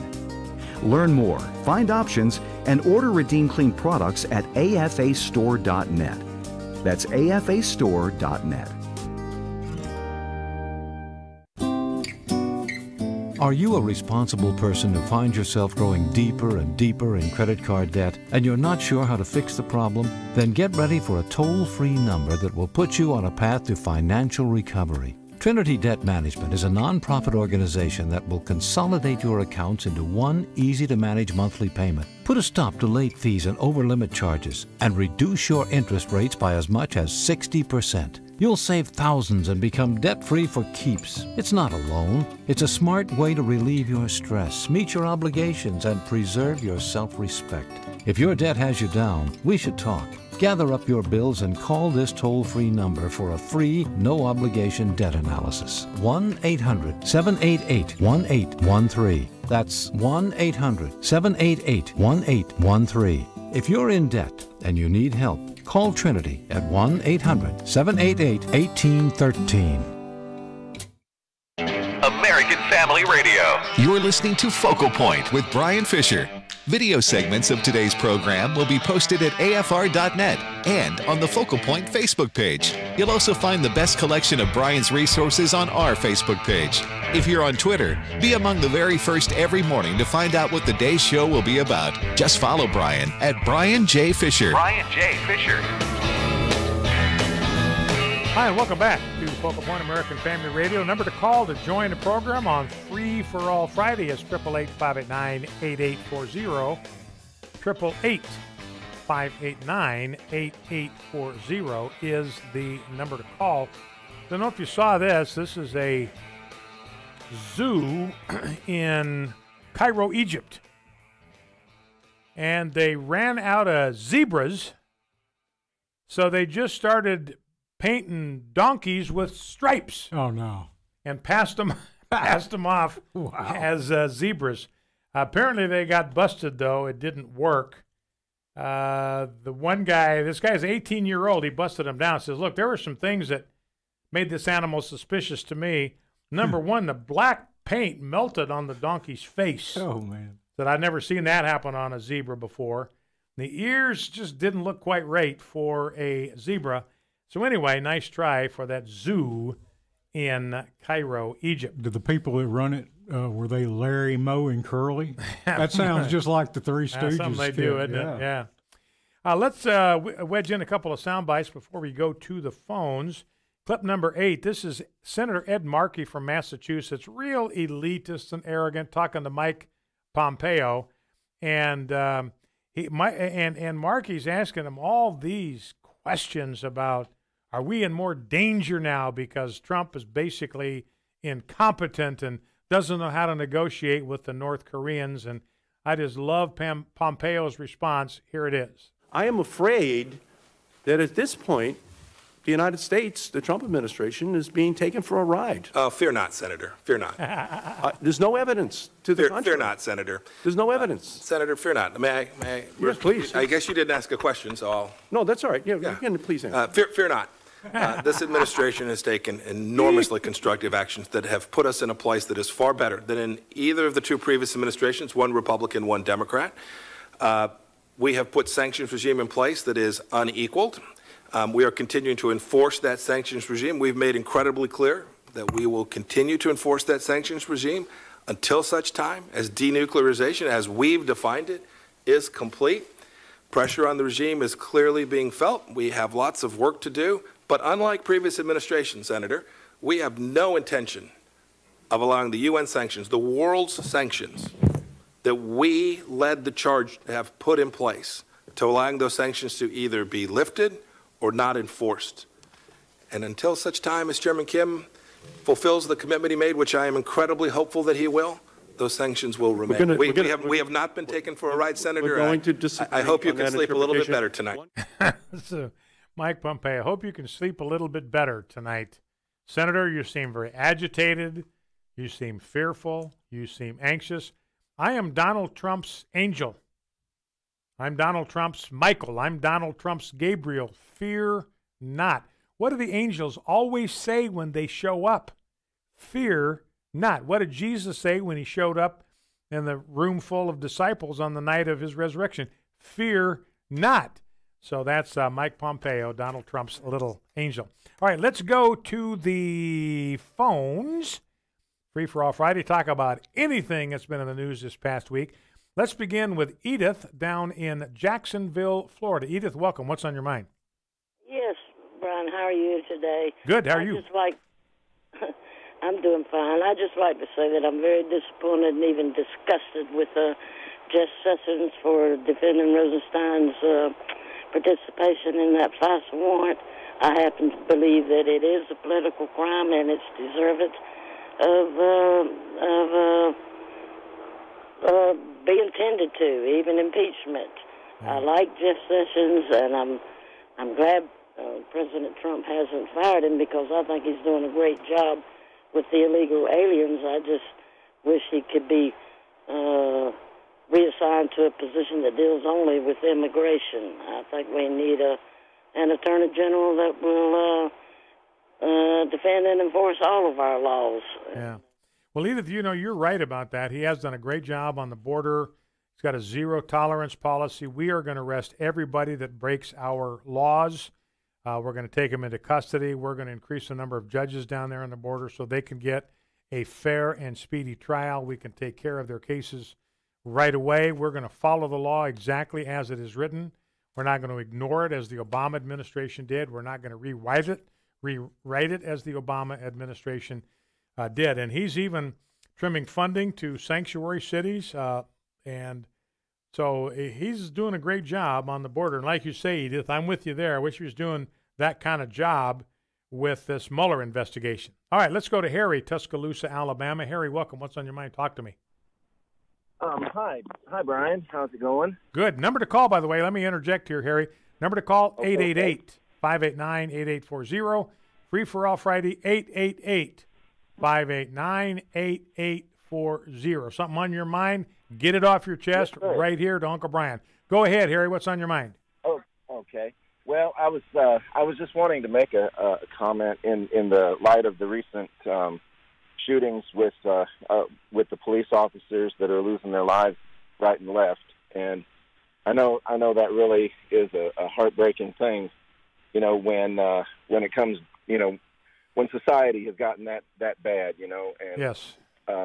I know it's always been a dangerous job, but it seems like these days, they just have actually become targets for any, goofball that wants to make some kind of headlines or something, and it's really sad. But the other thing too, I was in light of that, I was thinking, it seems like the good police people that get caught in a really dangerous situation, and it's a tense situation, and somebody gets shot, and it turns out that the perpetrator wasn't as bad as all that, but then that good policeman, his name gets smeared throughout the news media. But the situation, like what happened last year in Minneapolis with that Somali officer, I mean that whole thing just seems to be rotten apples, because from what I understand, they didn't have their body cams on. They were going to a police call, and they didn't have. You just wonder what was going on. And the other thing, I don't know if I even heard anything about his partner. What even happened there. If you know anything that you could share real quick, and I'll get off the phone. Yeah, Harry, I want to ask you to, if you if you'd be willing to, just to hang on. Would you be willing? I don't want to put you in a place where you're uncomfortable, but would you be willing to take just a brief moment and pray for our law enforcement officers here when we're done here? Sure. Okay. Yeah. Hang on. I'll have you do that. That was a situation where the Somali officer, the mistake here was this Somali officer, he was a courtesy hire. They wanted to get a Muslim in the police force. They wanted to get a minority. They were just checking off the diversity box on the checklist. He was not experienced. He was too green, didn't have enough training, didn't have enough experience. And so what happened, they're out on a call. They get a call about a possible sexual assault in an alley. They pull up in the alley, and they're sitting there in the car looking for something. And the woman who had been assaulted, she wasn't assaulted. She was the one that reported it. She came up behind the squad car to let the officers know what she had seen. The Somali officer, the rookie police officer, heard the noise, the impact with the car. She came up behind it. He grabbed his gun out and just fired at her as soon as she showed up in the window. Now, his partner, who was an experienced Minnesota police officer, didn't panic. He didn't pull his gun. He didn't fire. It was the rookie that had no business being in that situation as the one who went off. All right, Harry, if you would, please take just a moment and pray for our law enforcement officers. All right. Well, thank you, Father, Lord, for this day. And we do lift up every police officer, every first responder that has to go into these dangerous situations, Lord. And we just pray a hedge of protection around each one of them and their families, Lord. And we just thank you again that you are the sovereign God over all, and you know all things, Lord. And we just thank you in Jesus' name. Amen. Amen. Harry, thank you very much for that. Appreciate the call and appreciate the prayer. Thank you. All right, let's grab a call. Hubert in Tupelo, Mississippi. Welcome, Hubert. What's on your mind? Talk to me. Hi, Brian. Big fan of yours, man. First of all, I just want to say, man, I'm sad to hear the news that you'll probably cut short an hour. Well, thank you. That's very kind of you. I mean, you're very informative. You don't just get on the radio and gossip. You're very informative. You know what you're talking about when you talk. And also, something on the motor probe, and Jeff says, I think I've made a complaint about him a couple of times before, but, I mean, it would seem like for the betterment of the country, for the good of the country, he would just resign and let somebody else take over if he's not going to act to what he needs to act to. This Rosenstein is, I mean, it's just, I don't know, it's just hard to explain. I mean, just looking at all this on TV. But I just want your thought on that, man. I mean, out of all the things Trump has done, I've been behind him 100%, but, and I know people are tired of a few mistakes, but man, this has got to be one of his biggest mistakes. Yeah. Appointing Jeff Sessions. Well, and he, even Donald Trump, thanks for the call, Hubert, I appreciate it. Even Donald Trump has said, look, I made a mistake hiring Jeff Sessions. If I'd known he was going to recuse himself from this whole Russia business, I never would have hired him in the first place. And I do not believe that Jeff Sessions needed to recuse himself. Other people differ with that. Some people argue that with the regulations being what they are, he needed to. But Jeff Sessions' contact with Russian officials was very informal. It was like at receptions where they were giving a speech and then Sessions would shake their hand after the speech. It wasn't like some kind of behind closed doors thing where they're hammering out strategies or they're negotiating about. It wasn't anything like that. So I don't believe Jeff Sessions had any obligation to recuse himself.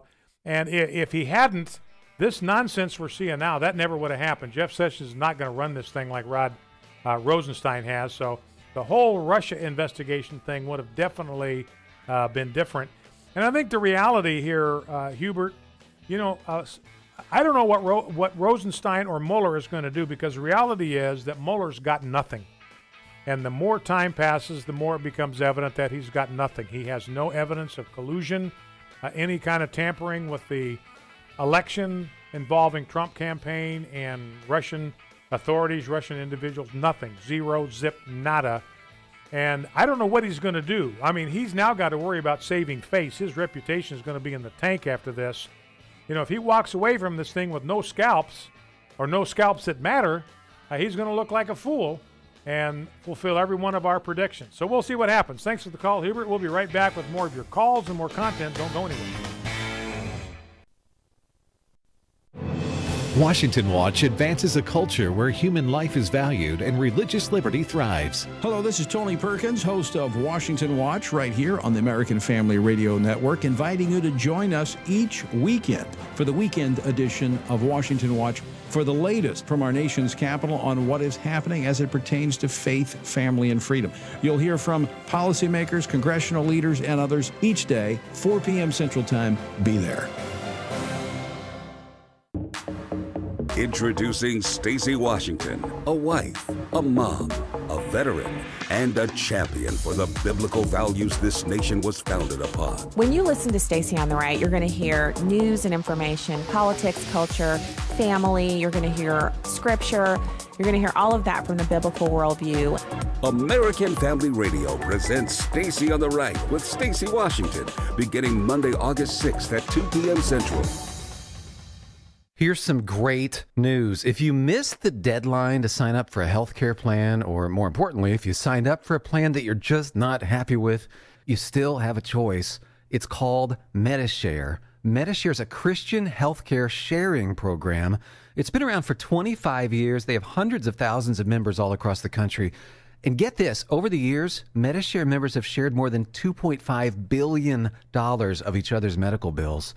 Best of all, you could save a lot of money with Medi-Share. The typical savings for a family is about $500 a month. Your savings may be less or more, but think about what you could do with that extra money every month. So if you think you're stuck with a high-cost health plan that doesn't have much to offer, think again. You can join Medi-Share anytime, so call them today and check it out. Here's the number to find out more. There's no pressure. They're super easy to talk to. Just hit *345. That's *345. *345. American Family Radio. You're listening to Focal Point with Brian Fisher. Focal Point. Brian Fisher. Howdy, and welcome back to Focal Point on American Family Radio. Brian Fisher is my name. Glad to have you in the conversation. Let's grab some phone calls to start this last segment of the day. Let's begin with Mike in Virginia. Mike, welcome. What's on your mind? Talk to me. Hello, sir. Hey. This is a discernment of my own in terms of Jeff Sessions and Donald Trump. My thought is that Jeff is not an idiot, and nor is Donald. Now they're surrounded by idiots, that's for sure. But the issue is I'm thinking that these guys actually want to keep their enemies close to them, and that there's a huge day of reckoning that's going to come to the whole gaggle of reprobates all at one time. Don't push them out. Keep them all real close to home. Jeff's probably doing internal investigations. These guys their days are probably numbered. And that's just what I'm thinking is happening, because Donald, you know him. If this guy is, if Jeff's not going to do what he wants, well, you just can the guy. However, he doesn't can him. And I think he just throws a few little tidbits out there about, I'm so disappointed in Jeff. Behind closed doors, they're probably smiling about the fact they're going to take down all of them at one time. Maybe President Trump's way of putting everybody to sleep. Amen. Let's pray I'm right. I mean, that would be fantastic, because there needs to be some justice. Yeah. I'm tired of seeing these reprobates get away. I mean, you and I break the law. What do we get? Punished. Yeah. These guys, they break laws. I mean, they act like tyrants, and they get away with it. Yeah. Something's got to give. And, we have a just God. He likes justice. and I just would like to see him actually execute some. Yeah. Well, and that's the job of government. The number one job of government, according to Romans 13, in God's economy is justice. That's it. And that would include securing the border so we're protected from harm intended against us by our enemies. But that's all wrapped up in justice and national defense. That's the job of government, number one. Its job is not to build roads and bridges and dams and stuff like that. Its number one job is justice. And so you might be right. Donald Trump's a very shrewd guy, and his political instincts, it's hard to fault almost any of his political instincts to this point. So you think if he knows that he could fire Rod Rosenstein but doesn't, he could fire Jeff Sessions but he doesn't, he could fire Rod Rosenstein and Bob Mueller if he wanted to, but he doesn't. You got to wonder if there is a reason for that. And at some point, like you're saying, Mike, we are going to stand back and realize how skillfully Donald Trump has played this game. All right, appreciate the call, Mike. Thank you for that. Let's grab a call from Stacy in Houston. Stacy, welcome. What's on your mind? Yes, hi. Thank you for taking my call, Brian. Okay. I had just a couple of comments and a question. One is I agree with regard to Rosenstein and filing of the articles of impeachment, but I don't think that the message is getting out clear enough that the reason is because not only has he withheld documents, but he has threatened staff. And I'm not sure the messaging is getting out well to the degree that Rosenstein has abused power. Yeah. And I think that needs to get out clear and he'd get more support. And then secondly, that leads to, I think that, conservatives have a difficulty with messaging, period. I don't think we always get a real clear, straightforward message. The left are really good at duplicating the narrative. It goes forward on CNN, MSNBC, and all the other media, and it's all the same. The politicians keep it the same. They want to, abolish ICE. How is that even in discussion? Because of their messaging. Yeah. And so I think, conservatives, we need to do better about our messaging. And I think when we're supportive, not only just when we're against something, but when we support something, we need to call it representative. Yeah. Call that switchboard. It counts. It's something like 1,000. It counts for like 1,000 people for every phone call. Yeah. That's how they monitor it. So those are my comments and my thoughts, and I'd wonder if you could just comment on the messaging. Yeah, all right, Stacey, I appreciate what you're saying, and I do know that phone calls make a huge difference. I think it's the most effective action that we take, frankly, as citizens of congressmen, and that is calling their offices directly. So you got to pick up your phone, you got to dial a number, you got to sit there on the phone while somebody answers it and takes your name and address down or whatever your congressman or senator is asking for. But I know that they keep a very careful track of these phone calls, pro and con, in their offices. It's probably the most effective way to move the needle with your elected representatives. And I forget what Stacey's other point was. Seemed like there was another thing that I wanted to respond to that about she the was. Messaging, or The messaging. Yeah, and I'm gonna. This isn't going to be precisely correct because I'm just thinking about it kind of right now off the top of my head. But I think here's the problem with messaging right now, is none of the best people who know how to articulate conservatism are in Congress. They're all on Fox. So that means, and all of the people that are the best at articulating liberalism are in Congress.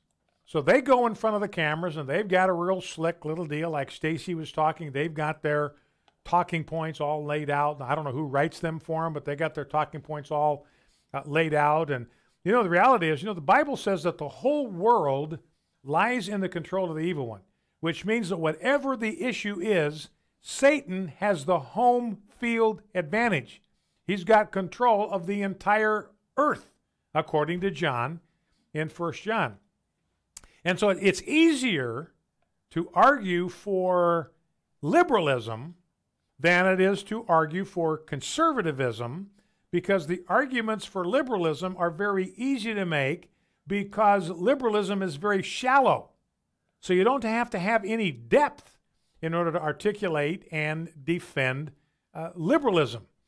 You just say the conservatives are greedy and they're keeping all the money and they're keeping the poor man down and they're racist and they're bigoted and it's horrible. And you've just made the liberal case. And that's an easy case to make because no substance to it. Nothing about it is true. But it's easy to make the case and get all whipped up into a high dudgeon so you can appeal to be very an individual full of passion for your cause and all that kind of thing. But I agree, the messaging in conservative circles is just absolutely abysmal. And I hear these guys trying to make a case for conservatism on television, and they're just inept. And it just makes you want to grind your teeth. All right, you get a guy like Ted Cruz. Now, Ted Cruz knows how to argue and present conservatism. That's a guy that knows how to do it. Rand Paul knows how to articulate conservatism, how to present it, how to defend it, how to argue for it. Jim Jordan knows how to do it. So you got a handful of people that can do it, but the vast majority, they couldn't talk their way out of a wet paper sack. All right, let's go to Ken. Ken in Houston, Texas. Ken, welcome. What's on your mind? Talk to me. Hey, Brian, I'm going to miss your second hour. First thing I wanted to say. Thank you, sir. Appreciate that. And the other thing was, Cuomo giving amnesty or whatever to all these illegals up there to avoid ICE deporting them. Oh, yeah. I got to tell you, thank God that I don't live in New York. But if I did, if I had an aunt, uncle, brother, cousin, father, somebody in prison for any of the charges any of those people were charged with that he wiped away, I would be in front of that courthouse right now with signs saying, release my relative who did the same thing. At least they're U.S. citizens. Yeah, absolutely right. What Ken is talking about is the governor of New York, Cuomo, has granted pardons to people that have committed crimes, illegal aliens that have committed crimes in New York, simply because he wants to keep them out of the hands of ICE, just doesn't want them to be deported for their criminal behavior. And Ken is saying, well, you got a lot of American citizens. They got relatives that are in prison, and Governor Cuomo ain't doing a thing for them. All right, let's grab another quick call from Richard in Tuscumbia, Alabama. Richard, what's on your mind? Talk to me. Hey, good to hear from you and good to talk to you. The thing is, everybody looks at what these people do and say. I'm talking about LGBT, what the governor of New York is doing, and on. What senators are doing, defending different people and so on, which they, MS-13 and everything else. You have to look at these things of why they are doing it and what the end cause is, or the end game. It's all to sow chaos.